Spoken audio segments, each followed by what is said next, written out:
So it's all empty now. There's 1, 2, 3, 4, 5, 6 of these peas that had holes in them.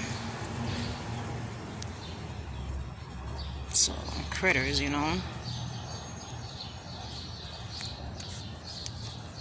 Look at that. Right through. So what I'm going to do is I'm going to turn the dirt some.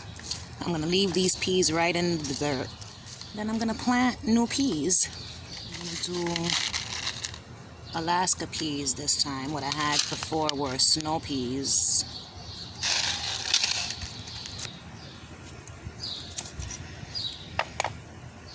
So now it's empty. So here are the seeds. I'm planting them all. I'm going to plant all of them in the dirt. So I'm just going to make little holes with my finger every which way. And plant them in the holes. You want to make sure, hold on, let me just put as many as I want real quick. So when you're going to be doing this, right? When you're planting seeds, you want to make sure that you bury them the same depth as the seed. For example, let's say I took my finger and plucked it inside that hole. See how deep that hole goes? So now I put this pea in there, and there's a chance that it'll die and like lose energy before it even makes it to the surface. So what you want to do is just make a little hole. Put the pea in the hole. Get in that hole, pea. Put the pea in the hole, and then cover it. You know, you don't want to plant your seeds too deep, because if you do, they'll lose energy before they reach the surface, and then they won't germinate. So then once, oh, I hate that little bug. Once, you know, you plant your seeds, you cover them with some dirt. Oh, they're everywhere. I think those were the little bugs that were eating my peas, leaving those holes in them, but I'm not sure. I didn't know that they could do that. Some of these peas are broken, so they're not gonna germinate, but it's fine.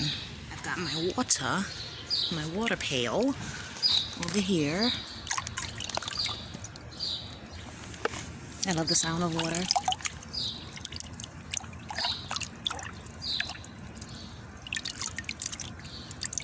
So I take the water, and so I don't want to just pour the water on top, because then it could cause the seeds to sink. So I'm just going to splatter water like this over it. What I need to do is get like a little watering can that has the holes in them already. So I just keep doing that until I feel like everything is nice and wet, and then whatever seeds become exposed during this process, I just recover them with dirt. See, like you could see that pea a little bit. You just cover it back up with the dirt. So I put all the seeds in there because I know some aren't gonna germinate, which is fine. And that's good. So that stays there now.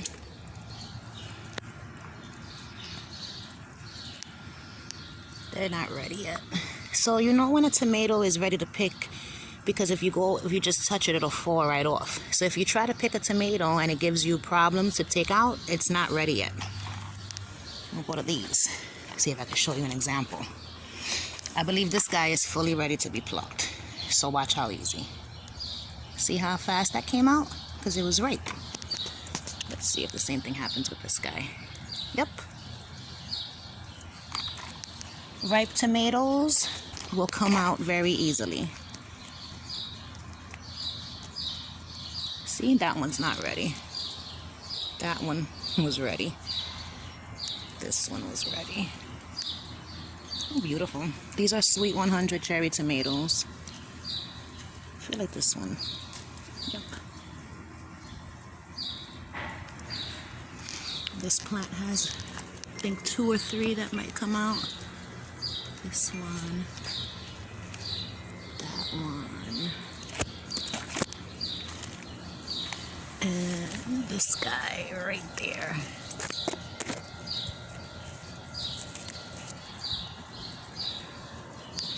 This one hasn't. Look how big these tomatoes. These are the regular red tomato. Regular cherry tomatoes. These are sweet 100. So how you know that your tomatoes are ripening, are getting ready to ripen? I'm gonna give you an example. You see how these tomatoes are looking like different colors, different shades of green? That's how you know the ripening process has begun. Before they start to ripen, they're just a solid color green. See? These are also in the ripening process. Let me find some that are not. Look at this guy. All right, so you see how this guy's one solid color green? Because it's not ready.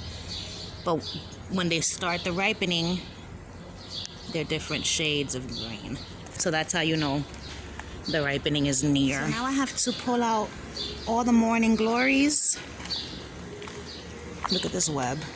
All of those weeds, I'm gonna plant beans in these 3 spaces. And here, some more peas.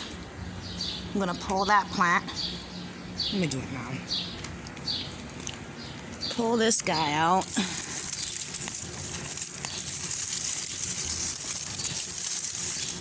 And call it a day. See, this one too has been tampered with.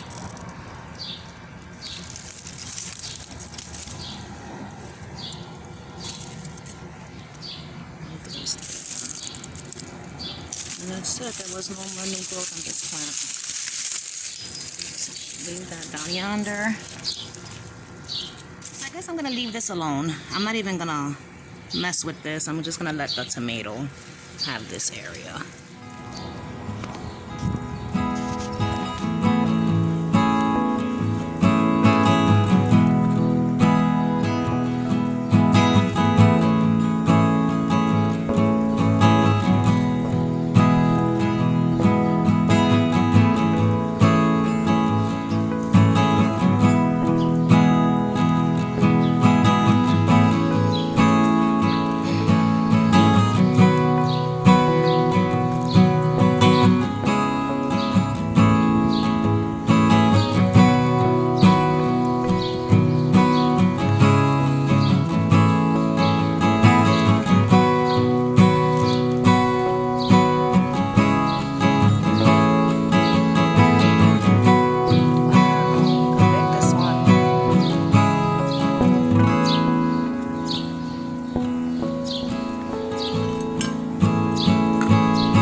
These 2 peppers, jalapeno, Hungarian hot wax, and these 2 are Cubanelle peppers.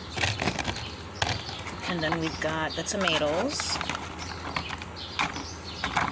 the cherry tomatoes, right here, and then all the peas. And so now, in this bucket are my carrots. So I'm basically rinsing them off. Carrots. Some of them are really fat.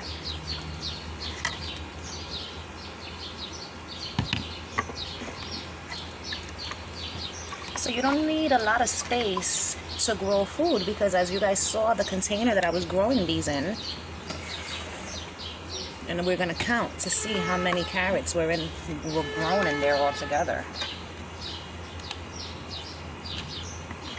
4, look at this one, 5, 6, 7, 8, 9, 10, 11, 12, 13. Wow, look at this guy. 14, 15, 16, 17, 18, 19, and 20. 21, 22, 23, 24,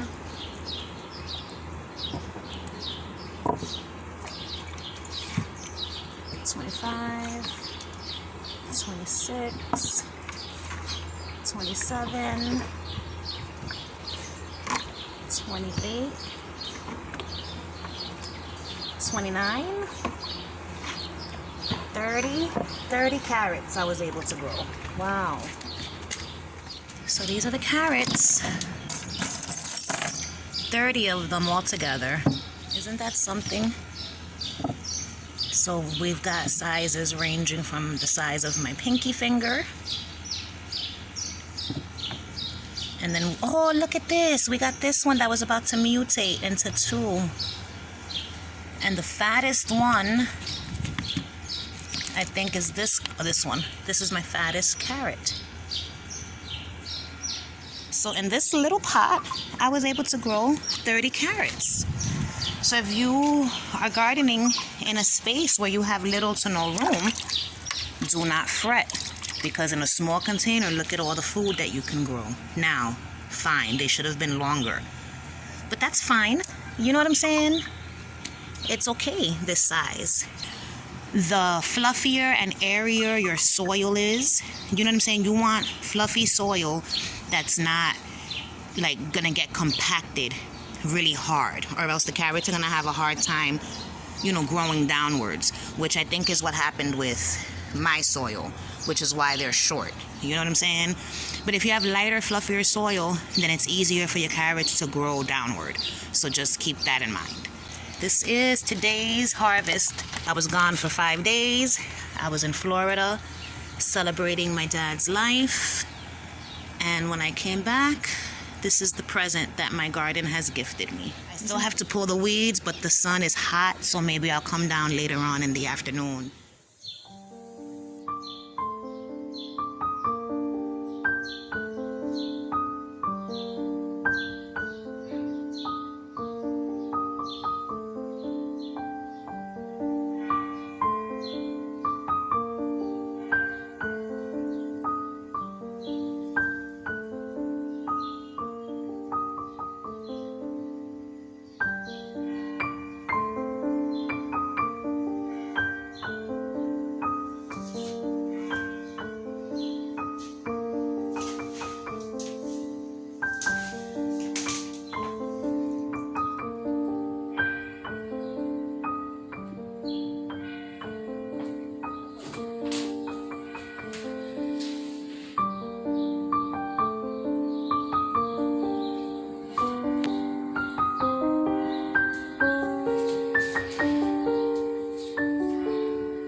So I pulled most of the weeds from here, and I cut more of this tomato plant to even it out some. Tied up my cucumbers over here and over there. What else did I do? Everything else you already know, and I just gave the garden a good watering.